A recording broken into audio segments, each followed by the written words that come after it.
Meu nome é Josiane Dias, eu estou aqui só para primeiro falar da alegria de ver um grupo tão bonito e está rolando ali um bate-papo que a Fotoativa está promovendo sobre patrimônio, o uso da Praça das Mercês, desse lugar que se encontra bastante abandonado, né, sem cuidados, e a gente tem se sentido muito responsável também para promover encontros que problematizem essa situação da praça como um todo, esse espaço como um todo. A Fotoativa está aqui, né, um espaço que completa esse ano 35 anos, um espaço muito importante para a cidade. Temos então hoje uma programação bem bonita, dentre elas a exposição Atravessamentos, que é falando desses 35 anos da associação e de algumas oficinas que acontecem também durante o dia, de aquarela, de pincel de luz, são algumas técnicas de fotografia e também no final um pôr do sol com música.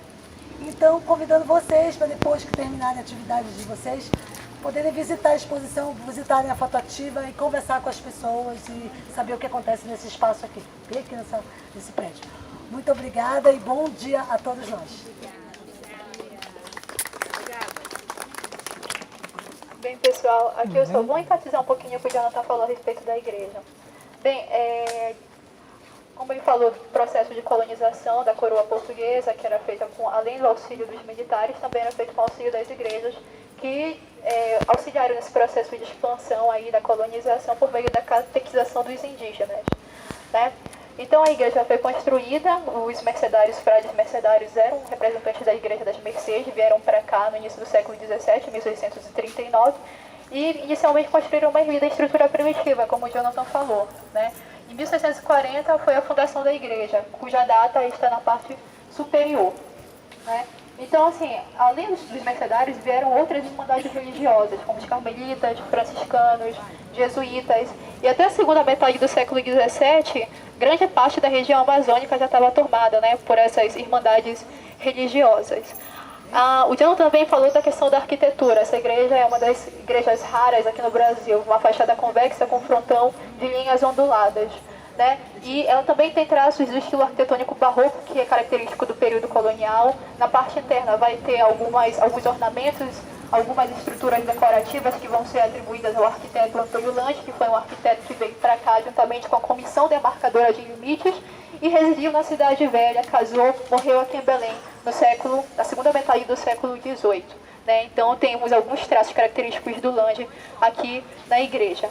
Então no final do século XVIII, houve ali uma mudança, né, de conjuntura política. O Marquês de Pombal, ele rompeu o seu elo de ligação com essas irmandades religiosas, porque a monopolização ali da mão de obra indígena era disputada pelas irmandades religiosas e pelos colonos.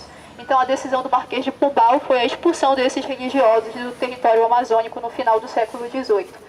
Após a expulsão dos mercedários aqui da cidade, né, a igreja, tanto o convento, passou por outros órgãos administrativos, foi recebedoria provincial, trens de guerra durante o período da cabanagem. Aqui ficavam as munições, os armamentos, que eram alvos de disputas entre os cabanos e os militares, né? Tanto que a igreja hoje ela ilustra um cenário de um grande conflito que houve entre 1835 e 1840, que a gente pode verificar lá nos nossos livros de história, também são representados, né, esse conflito da cabanagem. Posteriormente, a igreja, já na década de 80, o convento passou por um incêndio, grande parte dele ficou comprometido, né, na década de 70, corrigindo. E na década de 80, o Instituto do Patrimônio Histórico e Artístico Nacional entrou com uma ação de restauro, de recuperação desse convento. Hoje, né, a Universidade Federal, ela é detentora dele.